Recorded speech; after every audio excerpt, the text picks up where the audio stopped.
Hello and welcome to the Liverpool Way podcast. We're recording this shortly after the absolutely scandalous events that we witnessed away at Spurs. We'll get straight into it. I'm Dave Usher and I'm joined for this one by Paul Natton and Julian Richards. I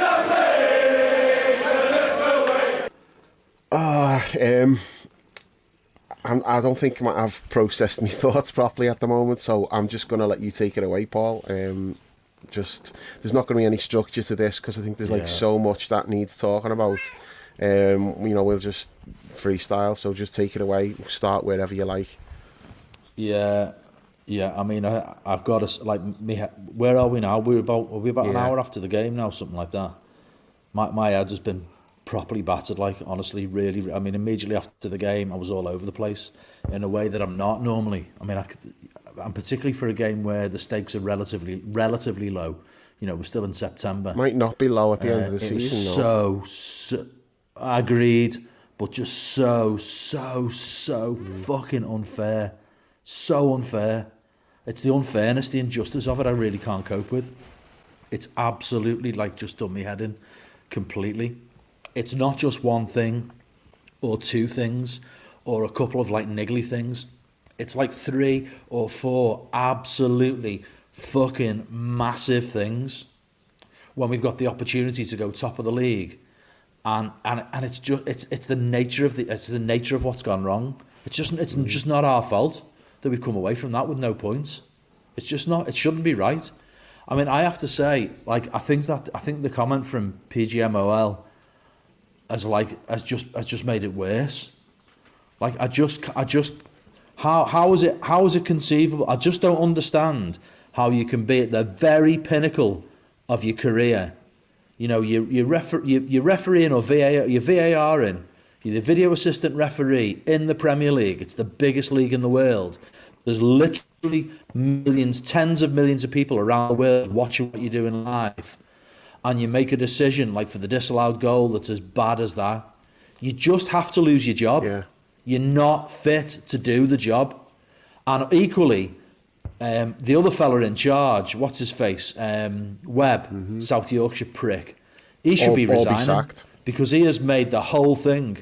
He's made the whole thing worse than it was, and it wasn't great when he came in. He was supposed to be coming in to clean up the mess, and he's actually done the opposite. He's made it worse than it was.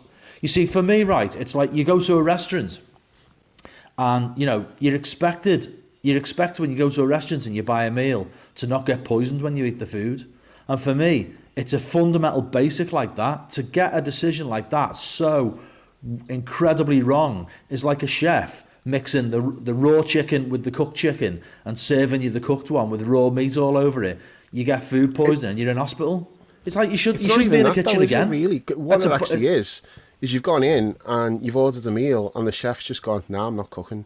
I know it's my job, but I'm not doing it. I'm just going to sit here and do fuck all." Yeah, maybe. Because he didn't do it. He didn't get it, but he just didn't do it.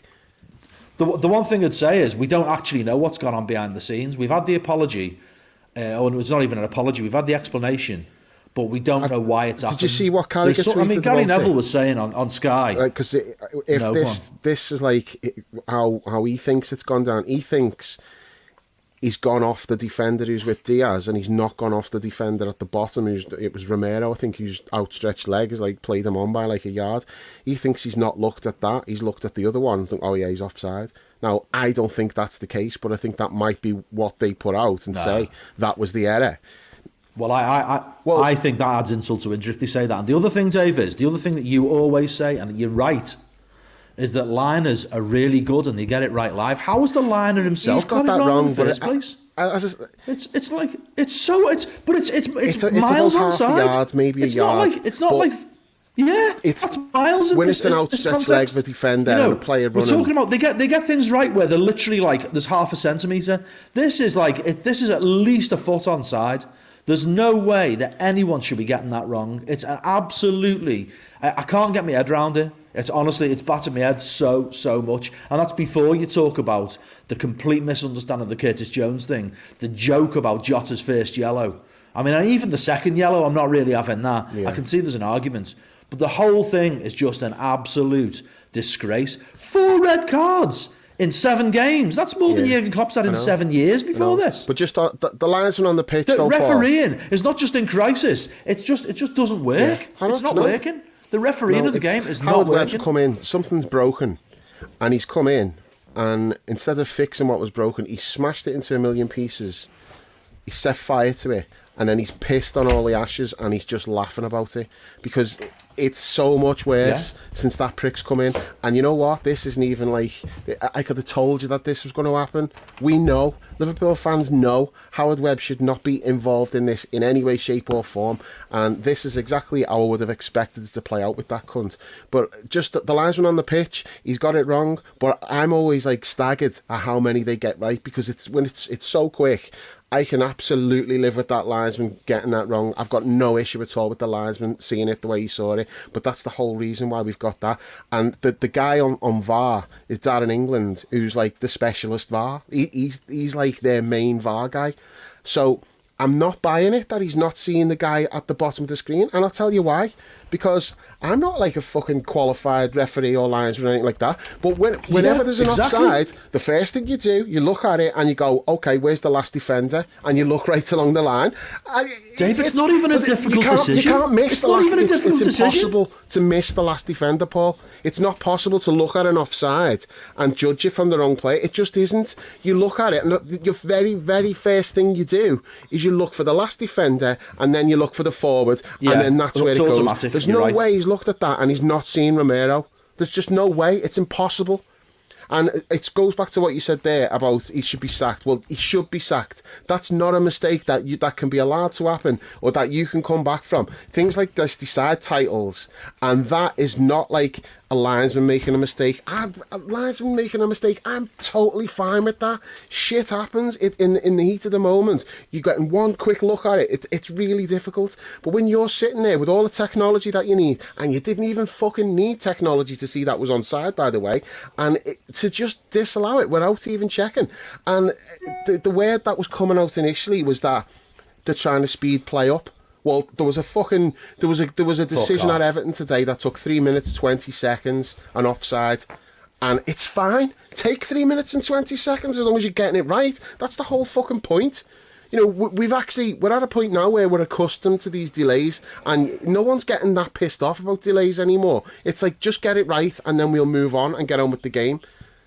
Well, that was the whole point of bringing in VAR in the first place. And like, that you get it right. This is the thing as well. Is like the Curtis Jones one. We can argue about that all day, and technically they'll argue that there's excessive force, it's endangering the... They'll argue that, and it's an argument that they can win whether we agree or not, because it's a grey area. It's a subjective decision.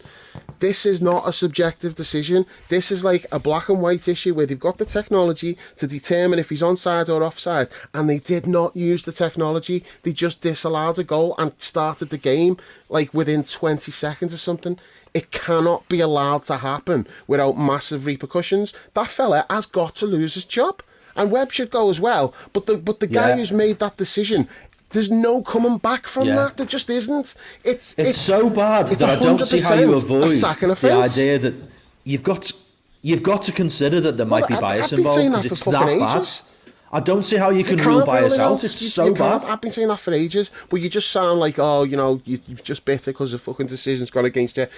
Even if you leave all of that aside, because you can't prove that. Whatever we think, you can't prove that. Let's say, oh, it's a mistake, which is what they're peddling. I don't buy it. I don't buy it for a second that it's a mistake. All VAR is doing, it gives them the opportunity to give the decision whichever way they want to give it. So you can take the red card as an example, where the referee has seen that as a yellow card, and without VAR, the game just carries on. It's a yellow card, play on. And one yellow card's fine. You know, yellow card's like a little harsh, but you'd be okay with it. You're like, okay, it looks bad because he's come off the ball. We'll get into that decision in more depth anyway. But the point I'm making is that you can, with like the subjective ones like that, the referee gives a decision, it goes to the video room, and then it's up to them to determine how do we want this to play out, lads. What are we going? This can go either way. But what yeah, but about this is the clearing thing. obvious? They Where's can clearing do obvious? whatever they like, and we've seen it so many times, and they hide behind clear and obvious to whether it's relevant or not, and a lot of the time it's not. Ultimately, all VAR has done is given the person in that room, like, the leeway to just manipulate decisions to go whichever way he wants them to go. Now, I've said this before, I'm not saying they're being paid to make like decisions against certain teams. What I'm saying is these are humans, and they've got their own little personal fucking grievances and biases. And I know if I was in that room and there's a decision that can go either way, I'm giving it the way I want to give it. And like, to think that these people are above that. They're not above that at all. They're just as fucking petty and fucking spiteful and vindictive as the fucking rest of us are. The idea that they should be held to some higher fucking standard. They're not of a higher standard. They are not better people than we are. They're just not. So ultimately, you're giving them all the power now to give decisions whichever way they want to give those decisions. That's what it's come down to today. That twat in the VAR room has manipulated the situation, and we can get into the whole thing about when you go and look at the screen and the still image is just fucking staring right at you. The pressure that is put on those referees when they walk up to the screen and they see that, it's like, yeah, you've made a mistake, mate, go and look at the screen. What the fuck? It takes a really fucking brave or a really arrogant referee to look at that and go, no, I'm standing by my own decision. Because he's literally under the spotlight, so the other fellow, the VAR, has got the pressure of the millions, but the referee is literally on camera looking at the decision with millions of people watching him. That's real pressure. The referee Jules, you may as well come in, because me and Paul could just go on all night here. I think you need to get in and get your say. I'm fuming. Yeah, I was going to say there was a third person on this. Sorry, as mate. You two went on a diatribe. The Howard Webb thing about smashing it in a million pieces. Surely it's more like the episode of Father Ted where he has a dent in the car and he spends ages putting it right, and in the end he absolutely ruins the car. It's that, isn't it? Surely that's your analogy. Well, you're the analogy king, so. Well, there you go. I had it ready for you. The offside is inexcusable. There's no two ways about it, because you can see it with the naked eye. Now, when you can eyeball a decision that easily in real time as well, when it just doesn't matter if it's real time for it to still. If you can eyeball it, then there's a problem. Then it shouldn't. A check shouldn't take long. Correct. It shouldn't take long to say, yeah, that's obviously onside. That they ruled it out, and the check was not done. There was no check. There were no lines. I don't really know what's going on in that room. That is the interesting thing. What have you done to get to that point that you thought this does not need checking, this is fine, this is offside? That'll be the really interesting thing to see. It was clearly onside. It is a momentum shifter, because obviously you go 1-0 up, and then the entire what happens rest of the game completely alters. Having a lead when you've got 10 men is completely different to chasing a game when you've got 10 men. I'm not going to go down the should lose his job and all that stuff. That's not for me to decide. I don't really like calling people's jobs, but he should certainly not be probably running VAR anymore. Whether he goes, he's a referee. Something else. He does referee games as well. Well, if he goes to the Championship or he goes to PGMOL school or something else, I don't know, but you can't be running VAR if you're not checking I don't like VAR. I never wanted VAR. If the VAR didn't exist and that linesman had given that goal offside, I'd have been fuming, and I'd have gone, well, it happens, because these, as Dave has often said, these people get it right far more often than they get it wrong. It can happen. It's one of those things. But when there's a specific system in place to stop that from happening, and it's still wrong, then I don't really see the point of VAR. As someone who didn't like it anyway, I don't really see the point. If you're not still going to get the decisions wrong after all that, what's the difference? Exactly. It's a scandalous. It is a scandalous decision. It's the worst I've ever seen, and that there was no picture with lines at half time. You knew that it was. I mean, obviously the eye test would tell you it was a fuck up, but you knew there was a big fuck up in there somewhere. Quick, the so-called check took as well. That was a massive red flag. Yeah, well, again, obviously, I'm talking. Yeah, obviously, but what I'm talking about is usually they'll go, and here's the picture of the lines. And I thought they were maybe going to fudge the picture of the lines, but that there was no picture with the lines at half time was like, yeah, they've cocked that up, and they know they've cocked that up. So it leaves, obviously we've lost. You come away with a bit of taste in the mouth about how we've lost the own goal and all that. But ultimately, you know, it should hopefully be fuel for the rest of the season.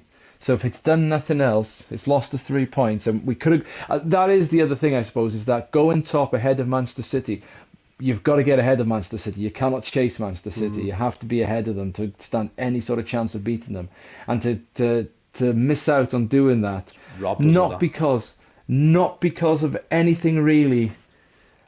Some people are going to argue the Curtis Jones, and yes, the Jota. We'll get into the more. Could have overcome yes, that, the though, Jota one's Giles. probably more of a.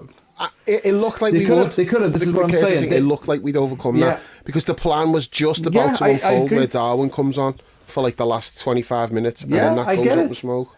I get it. I think it was a badly refereed game, and look, I get that when Spurs have won the game in the 96th minute, I get their fans are going to be elated. We wouldn't be singing Robbie Williams exactly songs. the same thing had played out. Oh, not like that. Hang on, that was again, just a hang joke.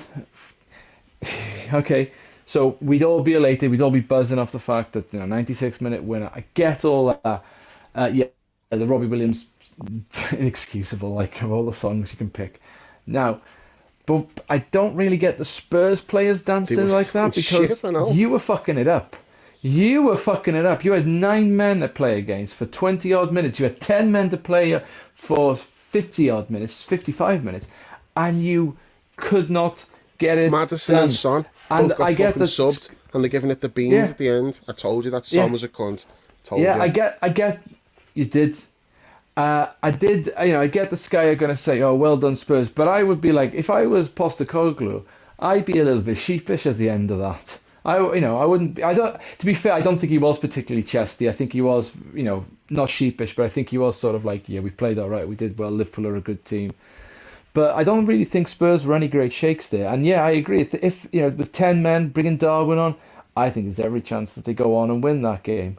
It's just a shame that, that the refereeing decisions have ruined the game. They've ruined the game from the Curtis Jones stuff, because don't forget he was booked.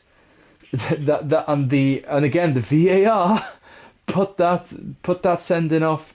When the referee goes to the screen, the VAR's got it in the freeze frame of Curtis's studs on his shin. Now that's the VAR twice now doing something that really isn't what you should be doing. You not checking the goal. I think that's standard policy. Video I think they do that because I've heard people complain about that before. What?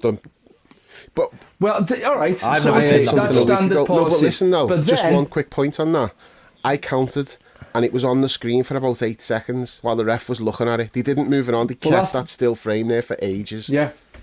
Well, and that's what I'm about to say. Okay, so it's on the screen, but then it's rolled back once, played forward once, and then the ref goes, "Oh yeah, fair enough, sending off."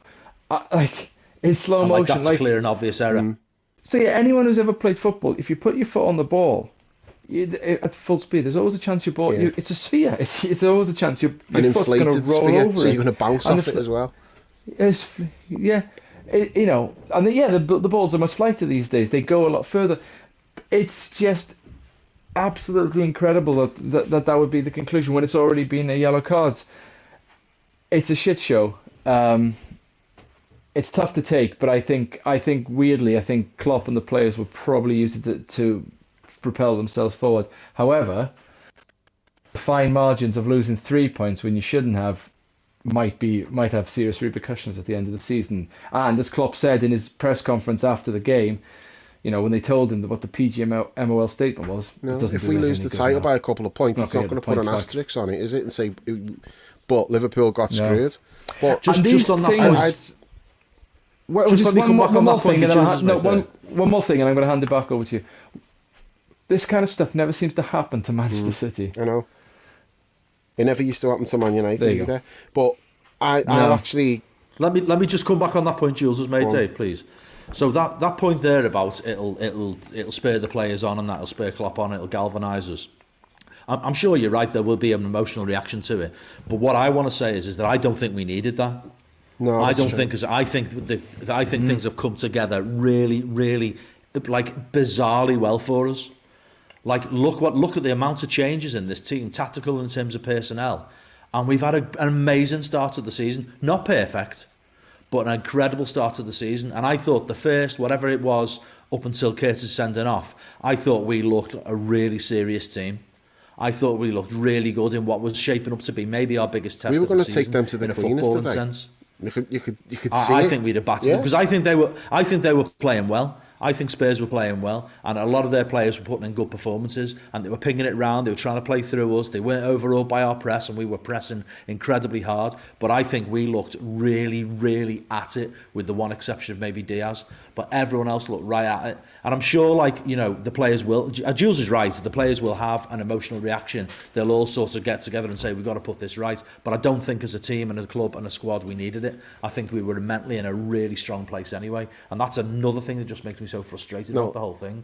It's so unfair. The whole thing is just so I agree unfair. with that we didn't need it. But I do think it is going to have an effect. Even to the point now, I actually think... the only thing that can stop us winning the league is not Manchester City, which is right up until today. That's what I thought. You've got to get past Man City. It's not. It's just getting past these fucking referees. Because I'm looking at us now and go, you know what?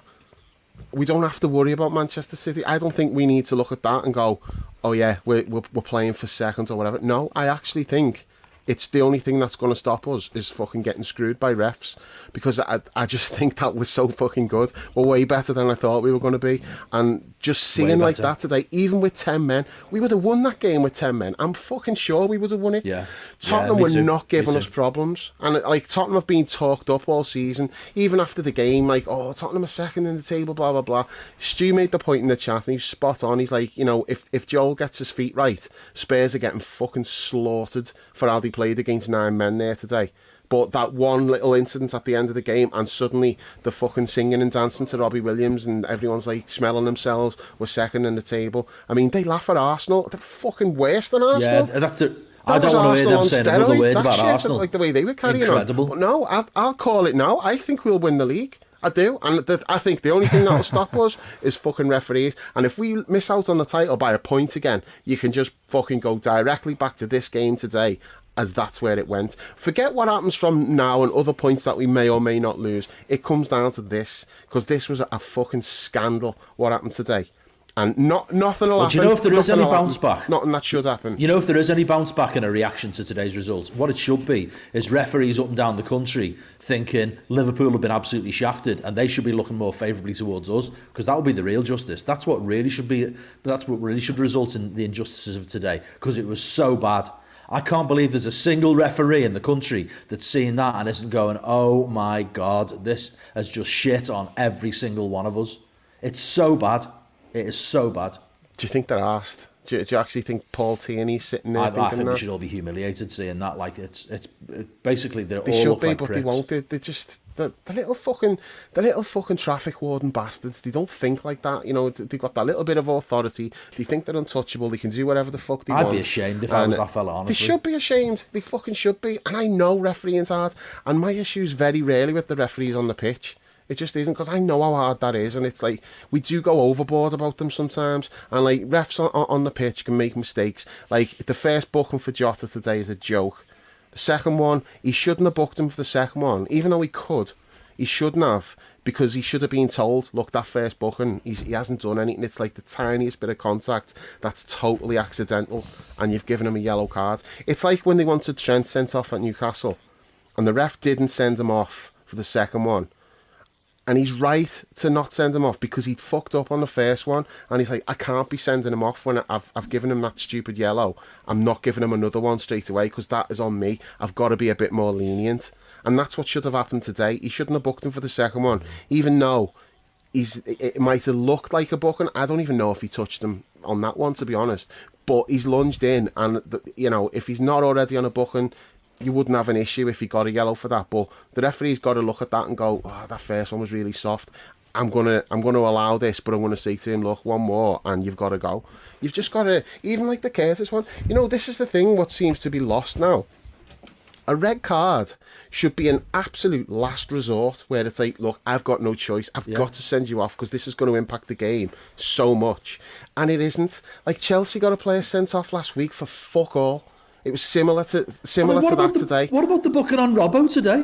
Robbo got a booking. I have no idea what he did. He said he's gone up with his elbow. He's just gone up for a header. It was, there was nothing in that at all. There was another one as well. Someone else got booked for absolutely nothing. Yeah, he lost control of it. He didn't know what he was doing. He's not a good referee, and but as I say, referees on the pitch, they are going to make mistakes. It's tough. There's no excuse for the shit that's going on when they've got the amount of replays that they can watch now. Dave, I think you've been unduly fair to him there, because the VAR has badly let him down. He had a car crash today, that referee, I'm telling you. But the fella on the pitch was a disaster. The liners were a disaster.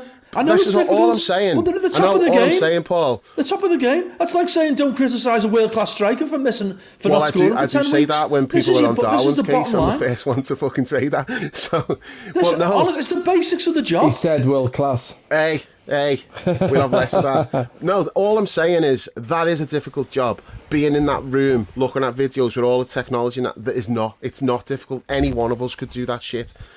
Refereeing on the pitch, I can't pretend that I could do that job, because I couldn't. It's really difficult. And I know what you're saying, and it's right. All I'm saying is I can make allowances for referees on the pitch. I cannot make allowances when they've got all the technology that they need to get decisions right, and they still fuck it up. You can subscribe to the Liverpool Way podcast on all the major platforms, whether it's Apple, Google, Spotify, Amazon or Podbean. Just search for the Liverpool Way, leave us a review and hit subscribe to automatically receive all new episodes. You can also head to liverpoolway.co.uk and grab a TLW season ticket for just £3 a month. There's tons of exclusive content, including match reports from every Liverpool game, weekly Premier League roundups, the TLW diary and access to the members-only forum. Lastly, you can follow us on social media at The Liverpool Way on Twitter and at The Liverpool Way TLW on Instagram and Facebook.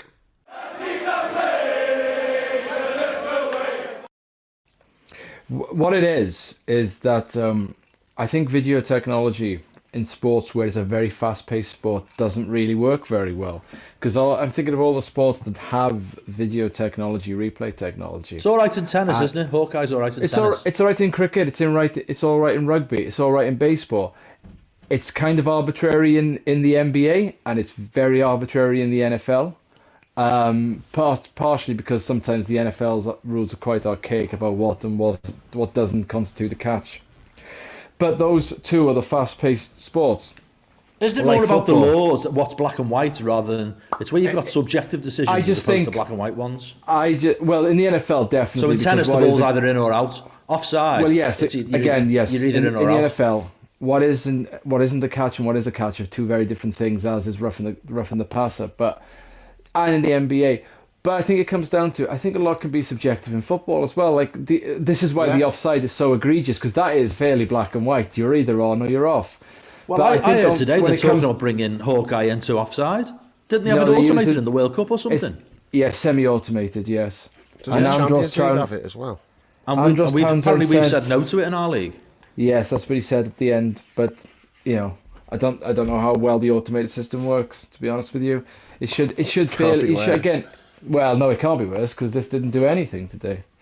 So I just think video replays and stuff, when it's a very fast-paced sport, and then they've made the rules a lot more open to interpretation, the handball rule and all that kind of stuff, means that you get these more murky, odd decisions than you would normally. I just don't think it's a great fit. And I don't think it'll ever be a good fit. You can automate it as much as you want. I still don't think it'll ever be a great fit.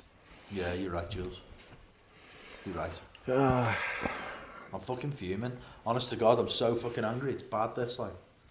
Yeah, I was already fucking steaming because of the Ryder Cup and the way that was going down, and then sit down to this match and I'm chilled out at the start and thinking, yeah, this is going well. I like what I'm seeing. Mo was looking really sharp. We created some chances. It just felt like a goal was coming. Then you get the sending off, and I had to go outside. I had to walk outside. I was fucking steaming. I needed to just get out and vent, because I'm watching it. Gail and Adriana are in the room, and they're fucking scared because I'm fucking stomping around like fucking kicking sofas. I just don't get this angry about I've got to get out. It's It's the injustice of it. That's it. So Yeah. I went outside, Yeah, cleared my head. I came in and I said, I'm going to watch it in my office. I'm not going to put you through it because I'm not going to be able to like rein myself in. I need to be in another room. So two men over 50. I know, chills, mate. Honestly, I know. But should we talk about some performances? Let's talk about the players. Well, yeah, because honestly, my head's going again here now. That's what I was going to get So to. angry. Is like their goal comes like 2 minutes after the disallowed Diaz goal, doesn't it? So like, even with 10 men, we were still like threatening, and we had it. And do you know what? What's been lost in all of this? It was a fucking brilliant finish by Diaz. That finish, the more you watch it, you're like, you know what? Yeah, he never had a great game, but that's a fucking brilliant finish. It was a brilliant finish. And then it was great ball from Mo as well. Yeah, and it's like, and Mo also put that other one in just after when Diaz got a touch, didn't get enough on it. But it's like 2 minutes later we concede, and it's like, oh my god, it just compounded it. Like, because we could all see. We knew that we'd been fucked because we didn't see the lines. We knew, like, the quick check, no lines. So just the sense of, like, injustice, was just a burning sense of injustice. And then to concede straight away, I was like, fuck this, I don't even want to watch it anymore. I was so fucking angry about it. Obviously, I did watch it. But, like, you just feel, what's the point? What are we doing here? You know, you like, the team's playing the way they're playing, and it just gets taken out of the hands by this kind of shit. But the players didn't like react like that. You know, I would have just walked off the pitch. I wouldn't have been able to cope. I'd be like, fuck this, I'm going Well, they've home. already had that adversity away at Newcastle, haven't they? So, but the way they bounced back today, the way it was fucking phenomenal. Fully deserved equaliser. Yeah. Took it well. I thought Gary Neville was harsher on Gakpo on that first chance that he had, because the ball was behind him. When Robbo played it to him first time, it's behind him. He's saying, hit it first time. How the fuck's he going to hit it first time when the ball's there? So, and then he said, like, his touch on the goal as well. But, like, I didn't think Darwin would have hit it first time. Yeah, but that's Darwin. I mean, you can't be comparing everyone by Darwin standards. Well, that's true. But, no, I thought Gakpo took that really well. I didn't really see how he got injured. It looked like it was a hamstring. It was just before he extended the knee, surely. Yeah, and what amazed me is that when I saw it in the replay, and we got hurt, I thought he got hurt before he turned and took the shot. And so he still scored. So he scored even though he got hurt. No, fair play to him. It was a great finish. Really good finish. Yeah, it was brilliant. And then it's all set up for us then. Like, okay, we just keep this tight. You know, we keep it at 1-1. You get to 25 minutes to go, and then you send on Darwin. And like, exactly. That was the plan, you could see. And Darwin's ready to come on. Then and what did you think about Jota coming on for Gakpo rather than Darwin at half time? It had to be Darwin for me. Although Terry said that's what we did at Newcastle. I'd forgotten that. Obviously, he's brought him on for the defensive side of it, hasn't he? Which is ironic, like, considering what happened. Well, the thing is, though, he's not exactly known for his hold-up play and speed, is he, Jota? So when you're trying to play on the break, and you either need to be fast or you need to hold the ball up and bring others in. And in fact, holding the ball up and bringing others in and losing it was what got him sent off. Yeah. I would have brought Nunez on. I think you've got to. You need pace, I think, when you're in that situation, especially away from home like a team with Spurs. I think you need pace on the break. You need to be able to knock it long if you need to, stretch the game, open up the spaces. And I don't think Jota. I'm not saying it was a mistake. Well, it was a mistake. He got sent off. But I'm not like the idea of it wasn't a mistake, I don't think. But it wouldn't be what I would do. But then, I'm sat here with a cat in my house, and Klopp's a international renowned manager, and we all questioned that Newcastle, and that worked out well, didn't it? So no, I don't question that decision, even though I would have put Darwin on as well. I do understand that it's because we're down to 10 men. You'd bring Darwin on if Alisson got sent off, though. No, but he's only done that because we were down to 10 men, and he wants to play a certain way, and Jota's more adept at playing wide, like helping out the fullback, whatever. I think Spurs were there for the taking. So do I. At that stage. Yeah, I agree. I think they were there for the taking. I think they couldn't cope with Darwin's mayhem. I think they'd been absolutely battered. So the Jota sending off happens, and at that point, I mean, it feels like it's all over, doesn't it? Like, at 10 men, we're doing all right. You go down to 9 men, and it's like, okay, we've got no chance now. I mean, well, what are you expecting at that point? I mean, I as I've already said, I lost my head. Like, I was still thinking, get Darwin on. Well, there was a triple change, and I just thought get Darwin on. Honestly, it's feel like the answer to every problem is get Darwin on. I really did. Honestly, I still thought they could that we could hit him on the break. I think that was daft. Really, that was a daft thought, quite obviously. But I just thought what it absolutely exposed is the points I was making before, really, about, we already know mentally where the squad is at, because they were so composed, they concentrated so well, they all knew exactly what they had to do. Physically, they were up to the demands of 8 outfield players, just completely shutting down the space within the width of the penalty area. Their concentration was phenomenal. They weren't just sitting like we would have done under Julian or Rafa, like with everybody sort of back in sort of like in line, almost in the 6-yard box and not coming out. They pushed out a few times as well. Robbo was an absolute machine. Yeah, and trying to get Dom out a couple of times. And Dom as well, yeah. I just thought, I thought we were just incredible, really. Tactically, in terms of our composure, physically, all of it. And Spurs just, look, I thought it was embarrassing for them. And in some senses, when we talk about how embarrassing they were with their celebration, I thought you've gone right over the top there, and you were completely exposed. You were made to look laughable until you got that absolute fluke of a winner through an own goal in with 20 seconds to go. Yeah, it basically their whole game plan was pass it around, 20 passes around the middle of the park, then get it to Kulusevski, who puts an aimless cross in, and we head it out, and then rinse and repeat. And that was going on for the last 20 minutes. Apart from a couple of times when we managed to break out a bit, and I actually was getting the feeling that we were going to score. I thought we were going to get a set piece. We made the triple change, so we had 3 centre backs on at that point as well. Sending them forward for set pieces and that, and it just felt like we might nick this. Don't you love that about Klopp? He never ever ever stops thinking there's find a way to win. Love it, in any circumstances. He didn't go totally gung-ho, but it's never gone from his mind, we might be able to win this. How many other managers in years gone by would have just said, don't go up for the corners, everyone stay back? Do you know what I mean? Just play for the point. Not Klopp. And he's not reckless about it either.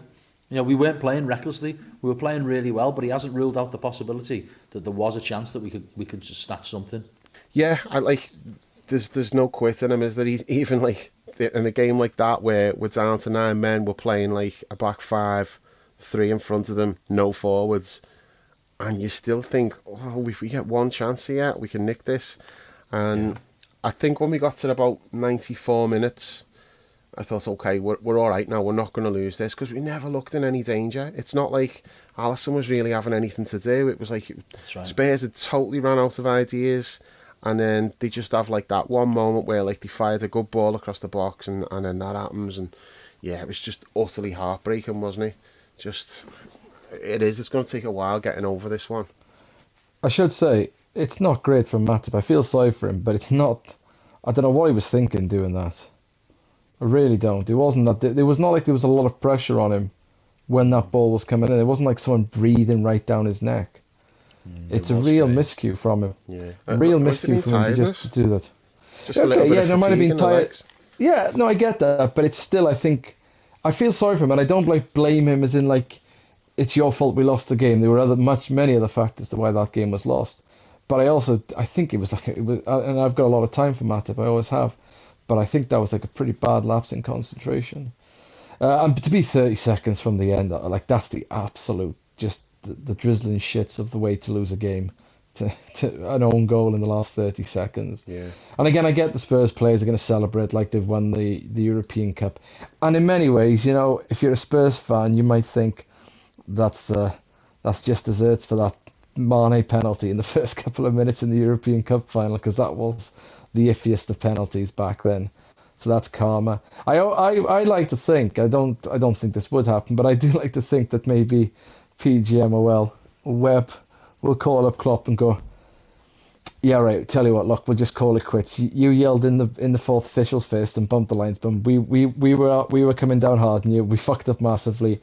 We'll just reset now. No, you won't get 4 send-ins off in 7 games, because that is just an absolutely astonishing record to have. for a team that's like usually top of the fair play league. That don't, how much shit did I give Darwin for getting sent off last year? Because that's not something we do. As if he'd done nothing wrong. It's like, no, he's absolutely fucked up there. That's his fault. That's his inability to cool his head has got himself sent off. Whereas today, yeah, the Jota second yellow was stupid because he should have known the situation that there's a chance he's getting sent off. But I still think the first yellow is ridiculous. That guy's falling down like Ric Flair. And then the Jones one, I don't think is sending off. So like those are the two, like compared to like Darwin, when I think that was entirely his fault and he was put himself in that situation. I don't think any sending off we've had, even Verges against Newcastle, it was a necessary evil of the way that whole move panned out. But like McAllister's was rescinded, for God's sake. Jones won't get rescinded, no, and neither will Jota because it's 2 yellows. So you're gonna have to do like what? Now Jones is going to be gone for 3 games. I think that's violent conduct. They're going to call that. Yeah, it is. Is it? Yeah, and then Boys, Jota's gone for 1 game. Am I right? What I said before, that 4 in 7 games is more than we've had in 7 years before. Who's been sent off before for Klopp? So there's Darwin, there's Robbo. Who else? Can you think of any more? Mate, we can't think of whose goal scorers were in the last game. We're not going to remember that. There probably is. It's very rare though, isn't it? Alisson's been sent off. He's sent off. Alisson was sent off at home to Brighton. I feel like Trent's been sent off. Trent's been sent off. I think Trent's been sent off. So but yeah, 4 in Alisson's 7 definitely years, been sent off. 4 in 7 games. Sadio maybe. I feel like Sadio. Yeah, Sadio was sent off for kick. Sadio went for the high boot, didn't he? Yeah. Yeah, Mike kicked him in the head. Yeah. Either way, 4 in 7 is mad, no matter who you are. It's an absolutely incredibly high rate for a team that isn't that dirty. Yeah. Oh, I say isn't that dirty. Isn't dirty at all. I mean, we win the Fair Play Award every season. It's not who we are. And now, like... Not this season. 4 red cards. It's just like... Well, technically it's 3, isn't it? Because 1 got rescinded. Yeah. How many yellow cards did Maddison ask for today? How many times did Maddison say they should be getting booked there? What's happened to all that, by the way? Why are you not getting booked for calling for yellow cards? I said in the anymore? chat, it's October tomorrow. That initiative's gone now. Those sort of initiatives only last about August into early September. Yeah. Until they've shafted us and then they move on. There was a couple of minutes in the game and Richarlison walks past the referee and like right in his face he puts his hand up like, and he doesn't make a big thing of it, but he put his hand up like, made like the card gesture, walked right past him like a couple of minutes in, and nothing was done about that. So and you know what, nor should it be. I think it's stupid when you're booking players for that, but if that's what they said they were going to do, well then you've got to stick to it. You can't just do it for 1 week and then fuck it off, which is exactly what's happened. I mean, it's mad, like, the things that they fixate on. You know, like, the minor, trivial, stupid things that they're fixating on, when there's so many, like, big issues that they're just making a complete bollocks of. Yeah, but they're worrying about, like, we're not having players waving imaginary cards. Like, fuck off. That's what I mean. Like, they're just, like, traffic wardens. Just fucking jobs worth. I think we've spoke loads about that, and I want to try to... It's almost impossible to get away from it, but I want to try to, just because there was so much, like, encouragement to be taken from what we saw from our players today. I'll take it on, Dave. Joe Gomez made up with him this season. Yeah, he's been really good. He was great again today. And you called it the other day, maybe leave Trent out, and it was absolutely the right decision today. And I thought Gomez was absolutely sensational again. I think he's just really, really good footballer. He's great. The way we play, you know, we know how high risk it is, how difficult it is to be a defender in this team for Klopp. You know, how exposed you can be, how high we play up the pitch. I just thought he was absolutely sensational. I think he's having a great season. And if he stays fit, what a player we've got on our hands. I feel really sorry for the way his reputation has kind of ebbed and flowed over the last few years. Most of it not his fault, really. Yeah, Dave's fault for calling him Titus. Yeah, absolutely fucking wrong, and Dave. It was just fucking bad that. Fuck off. He was making mistakes every game. I was only pointing out what I've seen. Titus Bramble was I never said it was Titus Bramble. I said people used to say about Titus Bramble, he looks great, apart from the mistakes. Don't make me dig the old pods out. You can dig it out. I know exactly what I said and I stand by it. It's like, you know, defenders who look great for 89 minutes and then give a goal away through doing something stupid. That's what Titus Bramble was. Obviously, Joe Gomez is like a much superior version of that, but the same He's not a flaw version of was it there. at all. No, He's he just was. a He was fella like he's a Harrods just version. He's just a fella who's had difficulty with runs of form. He's been in and out of the team through mostly no fault of his own, and it's difficult to focus properly. But that's not fundamentally who he is. See, don't make me start like being overly critical of him because you're rewriting history. No, I'm not rewriting history. No, what I said about Joe Gomez, I stand by it. It was fair, but having said that, I've done nothing but praise him all season. He's been great, and I'm made up with him.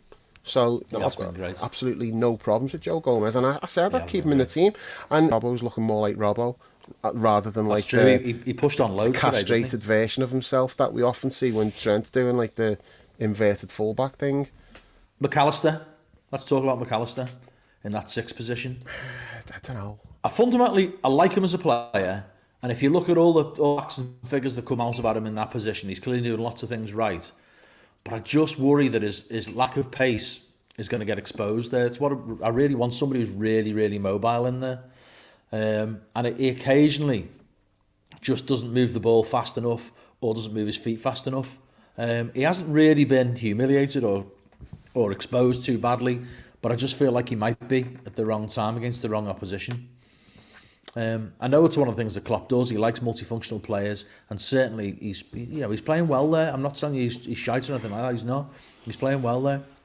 But I just think about, some of the tests that are likely to come our way. I just worry that the odd occasion it might cost us having somebody in there who's not very mobile. What do you think? Fair or not fair? What do you think, Jules? About McAllister, I don't think he's a natural 6. Don't think he should play there, but he's playing this. What are you going to do? So, Endo hasn't really filled us with confidence either. You have to play him there because there's no one else at the moment. But he's not a natural 6, is he? So I just don't think next week week then. All talk about was it? Because Curtis suspended, so do you move McAllister or do you play Gravenberch or Elliott? Play Gravenberch because I don't like playing players at their former clubs away from home. So you wouldn't play McAllister at all? No, because it's away from home and I've already set my stall out on that. Don't play him away from home against the former team. Is this just based on Jota? It's based on everything. I wouldn't do. I'm going to need to see a little bit more evidence. Who else, apart from Jota, who else are you talking about? That's led you to this opinion? I can't think which players we've signed from other teams. Lallana, always shite against Southampton. Most of them come from other teams. Premier League teams, yeah. Lallana was shite against Southampton. Lovren was always shite against Southampton. Mane was the exception. He was good against Southampton. Mo, always shit against Chelsea, apart from that one stunning goal, especially away from home. He's always trying too hard, to justify himself. You need more? Is that not enough? Yeah, I'm still not convinced. I thought, are we totally like that Andre from South America? I can't remember what he's playing for. That after the Copa Tours, he's not going to be signing. Is that not happening? Because I just feel like that's got to be the holding pattern. Because Endo can't be the final answer on that. I was going to say the final solution, then that'd be a bit dodgy. He can't be the final answer. He can't be the final answer on that because he's just not. Yeah. I just don't think he's a 31-year-old. Not emergency signing, but he's a stopgap. He's the very definition of a stopgap signing. So I thought McAllister was alright. I think McAllister's he's so technically good that he's able to do it, but he doesn't have the pace, and I don't think he's got really the defensive nous to be putting out fires there.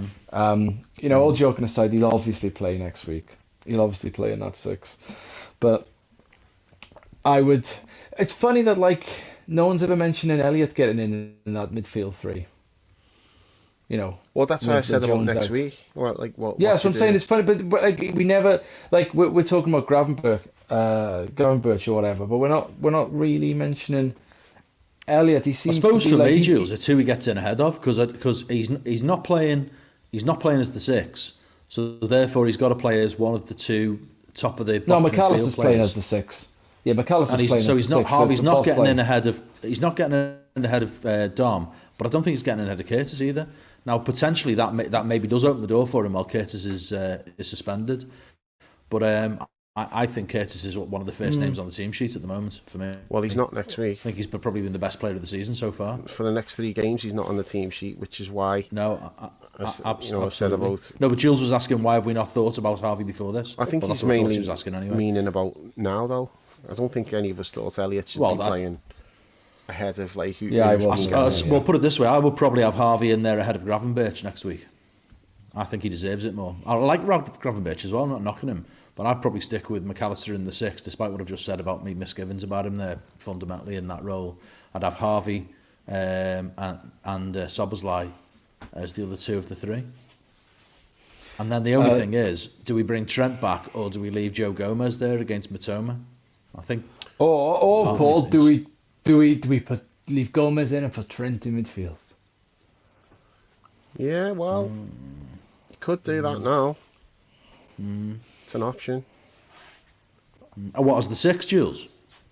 No, it's like in place of Curtis, but switch. He'd probably play on the right and then Dom play on like the left hand side. I don't know. I'm surprised to find you squeamish about this. It's not your reputation. And you've been calling for it for years. Yeah, no, you. And now you get your big moments and like you're backing off from it. Yeah, it's just not something considered really. No, I don't think it's just all you've considered for like 3 in the context of what we're just saying there about him playing, further up the pitch. Yeah, I mean, just with the other players that are there. Yeah, potentially, I suppose. No, I think I'd go with Harvey, and I'd probably play Trent at right back. It is a tough one away from home, Brighton. You're going to need some mobility. You're going to need, and they've just lost 6-1 as well. Yeah, they've just lost 6-1. They're going to need to prove themselves, but they do have the Europa League, and it'll be an away game, I think, won't it? Yes, because they played at home last, so they're away in the Europa League on the Thursday night. Is that this week? Yeah, Europa League. We're at home, aren't we? We got Union on Thursday. Yeah. Okay. Yeah. So you'd probably play like the suspended lads in that one. Yep, absolutely. So Curtis and Jota. Of course, yeah. Start them for that one. Yeah, definitely. There's so much went on in that Spurs game. Is there something? Let's recognise Alisson as well. Some great saves from Alisson. Oh, good second half.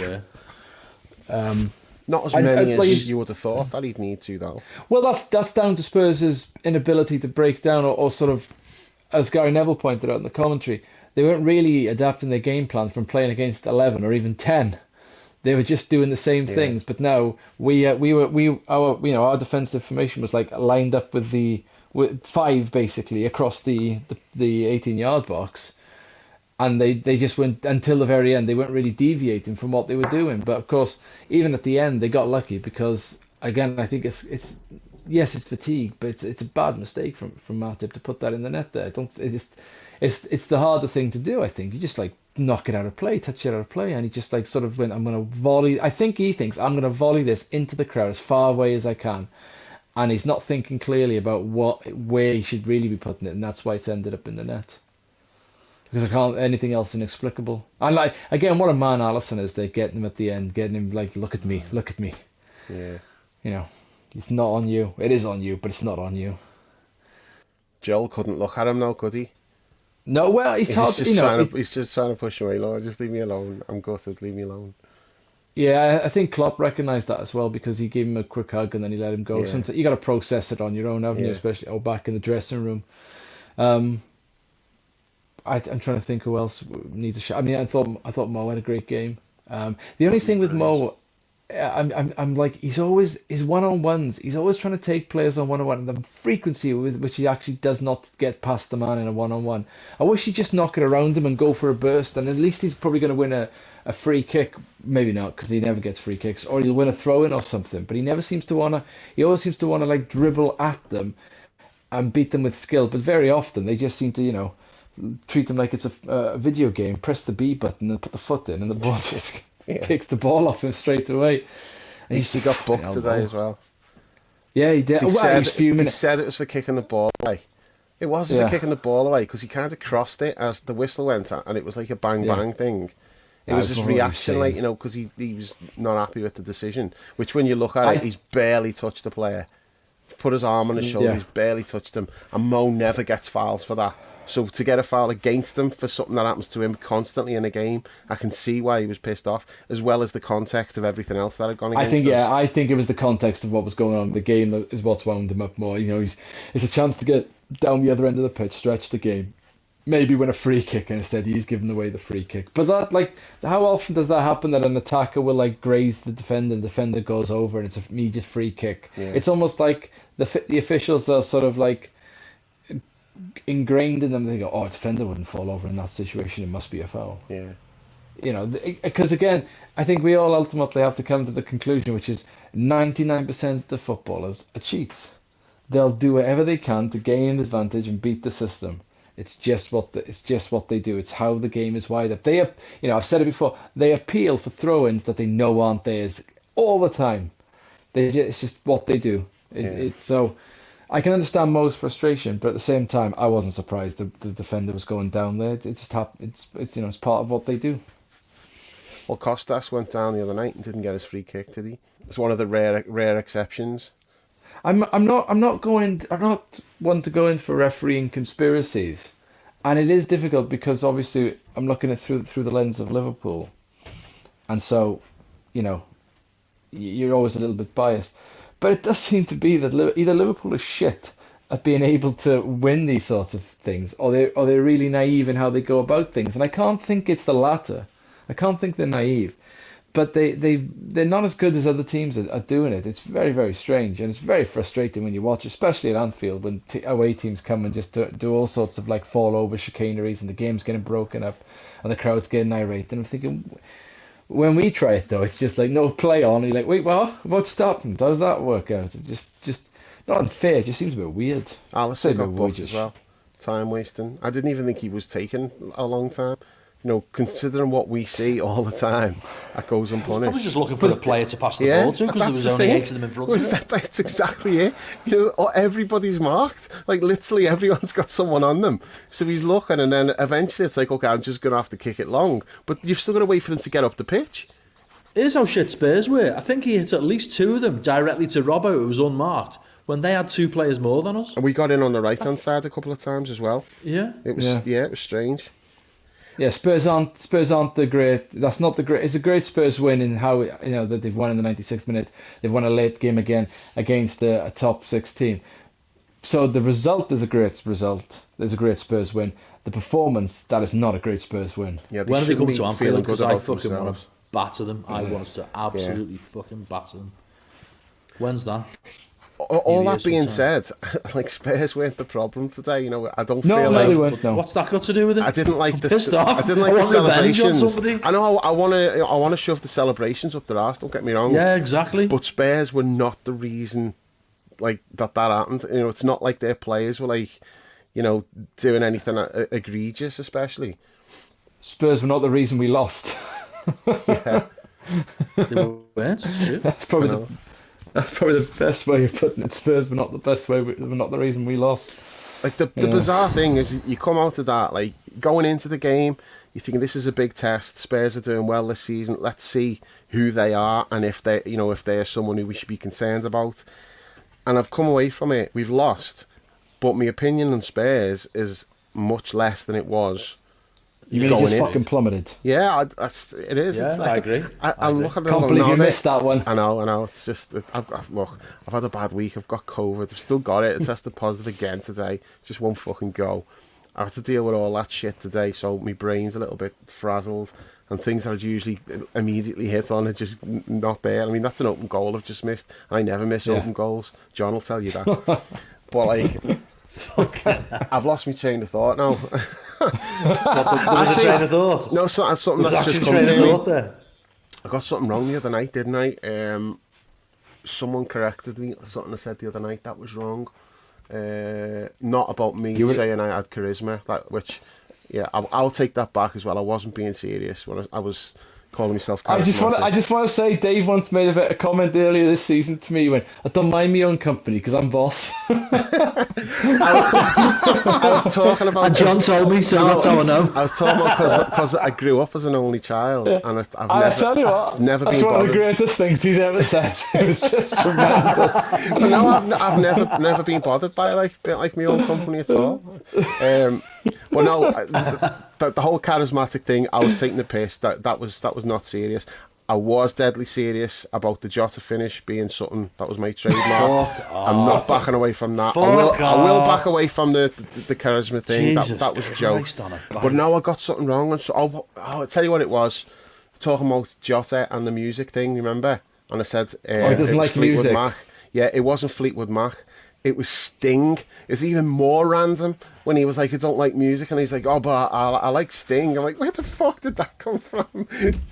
Just a totally random thing. Even more random. And Sting, but not the police. That's fucking weird. Yeah, that's right. Why like Sting and not totally the police? Perhaps he just thought there was like a good buzz around his music. Oh my god. Yes. Good buzz around his music. So bad. Yeah. So bad. It's not black and white, it's black and yellow for Sting.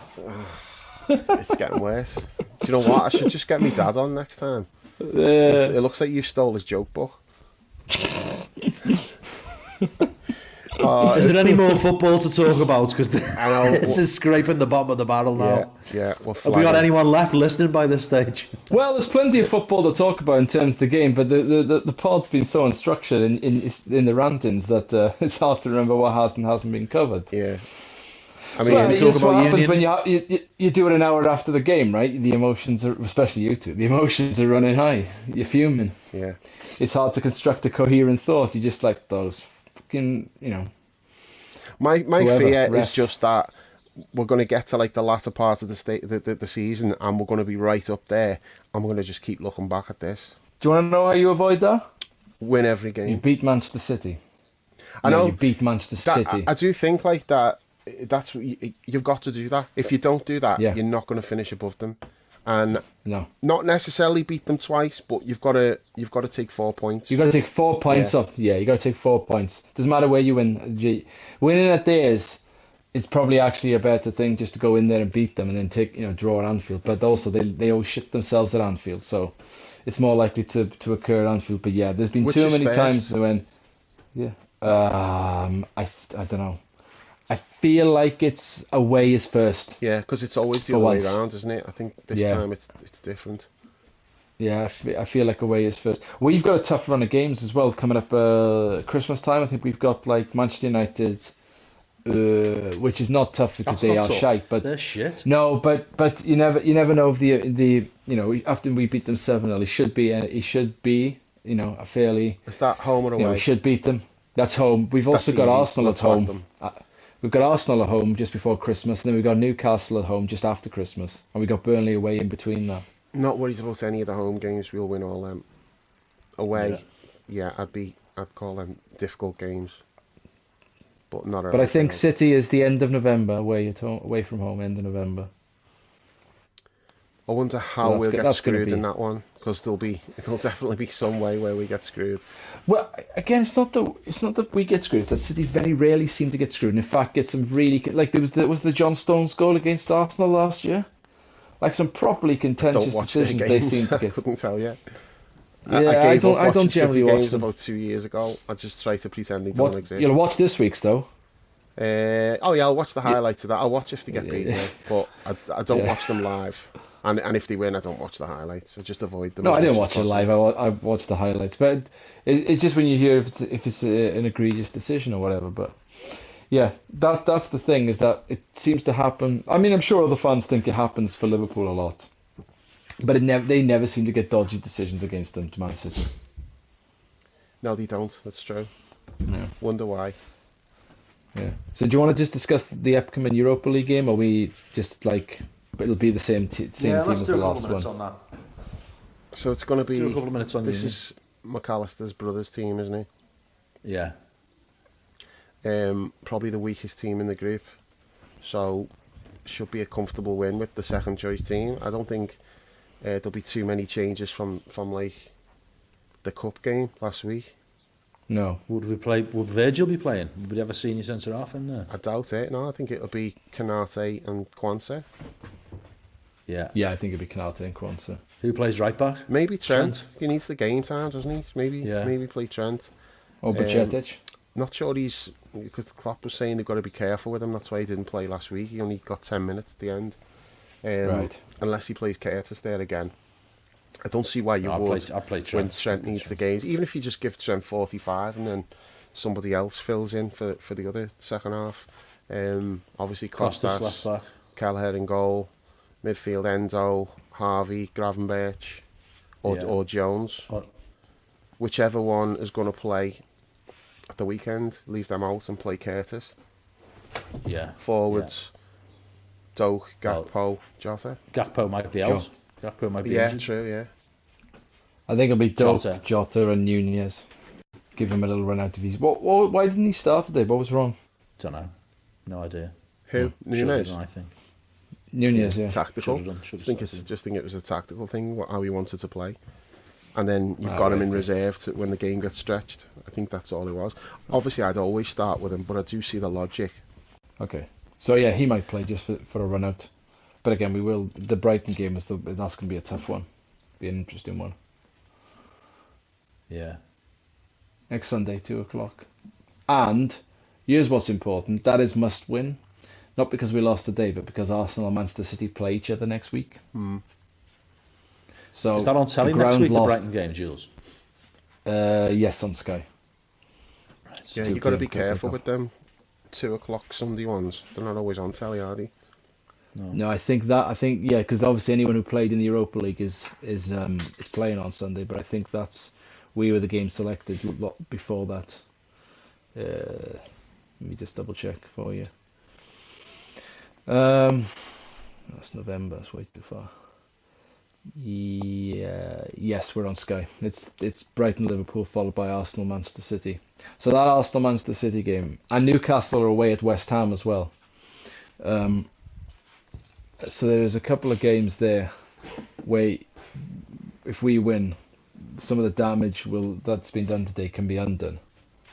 It can't be undone. You can limit it somewhat. In terms of points, morally and spiritually, we'll never get over it. Yeah. But in terms of points, unless we have a game where we're the beneficiary of something as egregious as that today, and we don't deserve the points, and we get them because of that, then you can say don't get us back onto that day. Fucking hell. Well, that's the only way you're getting them points back.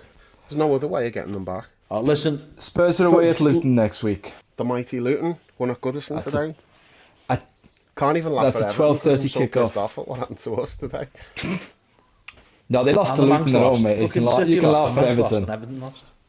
Oh, I'm not in any mood to laugh at anybody after us getting screwed. My voice is starting to go now as well. This fucking COVID. I think we need. Well, let's just say at least we didn't lose because of our own incompetence. It was the other people. So you can be pissed off, but you're not pissed off with the team, which is probably if you're going to be pissed off, it's the best way to be pissed off, right? It's the opposite. That's a good point. Absolutely. I'm proud of them. Really proud of them. Encouraged and proud. Yeah. There you go. Yeah, I just far further along than any of us thought, I think, aren't we? Yeah. I don't think any of us thought we'd be like this at this stage by this number of games in. Did you see the like some of the scenes at full time, like from the videos from the away end? Don't know if you've seen them. Where you see when the players went over, like you see in the background, like all the Spurs players fucking dancing and Robbie Williams shit playing, but our lads had gone over to the away end. And like some of them, like I'm not just singling him out because he's my boy, but like you see Darwin, like just the way they are with the fans now, you look at that and go, they're gonna be fucking flying next week because of what's happened here. You could just see it. I do think like there's something. I agree with you, Paul, that we didn't need it, but I do think they're going to be so galvanised now after what's happened there. You'd be worried because Brighton got battered today and you think you're going to get a reaction from them and it's not an ideal time to play them. Fuck all that. They should be worrying about playing us next week, not the other way around. We've got better players than them. Just fucking go there and turn them over. Better players. And hopefully a better manager. all of yous fucking slurping De Zerbi all the time. Hopefully like you've reined that in a little bit now after they got twatted by Villa. I'm not included in that. No, but fucking Paul and Brownie and Terry is... Probably Monty as well. I've not slurped him. I've said he's a good manager. He's one to keep an eye on. You were talking about Brownie's gone over the top. Klopp's replacement and all that shit. Brownie's gone over the top. I haven't fucking said that. I said he's one to keep an eye on. Yeah. Do you really think there's anything in Gakpo leaving the game in a leg brace? Yeah, I think he's injured. Precaution. You don't do that for a hamstring, do you? So maybe it was his knee. No, I think it was his knee. You could see it, like. I thought when he sat down, I thought he was holding the back of his leg. That was all. suppose he could have been holding the back of his knee. I don't know. Yeah. Not good if he is in a brace. I know we can say it's a precaution, but it means it's something. It's not nothing, is it? No, that's what I'm saying. Like, It looked like his studs just caught a little bit as he turned, which isn't good. Nope. No. But hopefully, if it is something, it's not going to be out for too long, because we've got enough to cope, for a few weeks. We've definitely got enough, but you don't want any long-term injuries, because the squad's great because of the whole 2 teams that we've got going. Now, injuries fuck all that up and upset your rhythm. So that would be the concern if we had to start making changes like that, because we've got the 6 forwards, so we can rotate them for the cup competitions. You don't want to have to start overplaying people. Hey, I tell you can play the 6. Thiago. He's still not even in training. Oh, Remember him? is he not? No, he had a setback. He's not in training? No, he's still not training. He was, and he had a setback. He's not training. I mean, who called it? Who called it the other? Did somebody say in the group chat a few weeks ago he might not play for us again? Probably. I mean, that sounds melodramatic. So probably Dan. I think it was Dan. Yeah, I think it was. But do you know what I mean? If he might not, like, his fitness is so bizarre. I think he will. But yeah, it's a shame he's not available, because you would play him next week if he was fit. Definitely would. We wrap this up then. Yeah, have we got anything else to cover, or is that it? I'm sure there'll be something. Do you think people realise that? Yeah. People realise that we're pissed off. I know. Did that come across? We always, like, after we finish recording, it's like, oh shit, we never said that. But yeah, my head's gone. I don't know. Oh yeah, man's been up my arse since the fucking decision in the game. All right, boys. Yeah, let's call it a night, and yeah, we'll be back on Thursday night after whoever it is we're playing. Union The something. respect given. I know. Oh, well, I didn't know we were playing last time either. And you know what? For weeks, I thought the other team in the group was Strasbourg. And it's not. It was Toulouse, and I'm like, oh fucking hell, I should have known that, because I made a gag at the time, like, about playing Toulouse. I can't remember what it was, but it was funny at the time. But like, yeah, that went. Right, so you making it would be something like it would be too bad to lose or something. That's all right. But someone said something like, dads. we're playing Toulouse, and I was like, no, we never play Toulouse. That's not Klopp style or something like that. Yeah, I was proud of it anyway, whatever it was. But then I forgot about that, and I'd convinced myself that it was fucking Strasbourg in the group for some reason. But I know it's Toulouse, but at Union, whatever they're called, I don't know. That's not being disrespectful. It's just the Europa League. We don't know these teams. It's not my job to fucking scout them, is it? If only there was some sort of electronic access thing that you could look at these things in advance. To John B's done it all. John B's done loads of research on the Europa League. So John B's doing the Europa League pods. He's like the Quaveen Kelleher of the pods. We just bring him in for cup games. He's done, you know what? God love him, he's done loads of homework, and he's sent me emails with like research and stuff that he's done, and it's like, and I've looked and just skimmed through. Has he ever listened to one of these podcasts before? I never read it. I was like, you know what, John, good for you, mate. You can talk about all that, but you and John have been mates for years. How the fuck has he said to you that, thinking you're going to read it? I skim read it. I flicked through it, and he sent it to Chris. You read the title and then closed it. He sent it to Chris, and I thought, well, there's a slight chance that Chris is going to read it all. Because Chris is a bit more prepared than I am, but like, yeah, so we'll get John B on the Europa League pods, because he's done his homework. Plus he's in France, so you might know a bit about. I almost said Strasbourg then. Fucking hell, you might know a bit about Toulouse. But yeah, we'll be back after that game. I don't know whether I'll do it or not. Depends on if my voice is back at that point. So yeah, until then, thanks for listening, and we'll catch you soon. The best word I can say, but will describe this, was boom. Ooh, what was this? It was really good.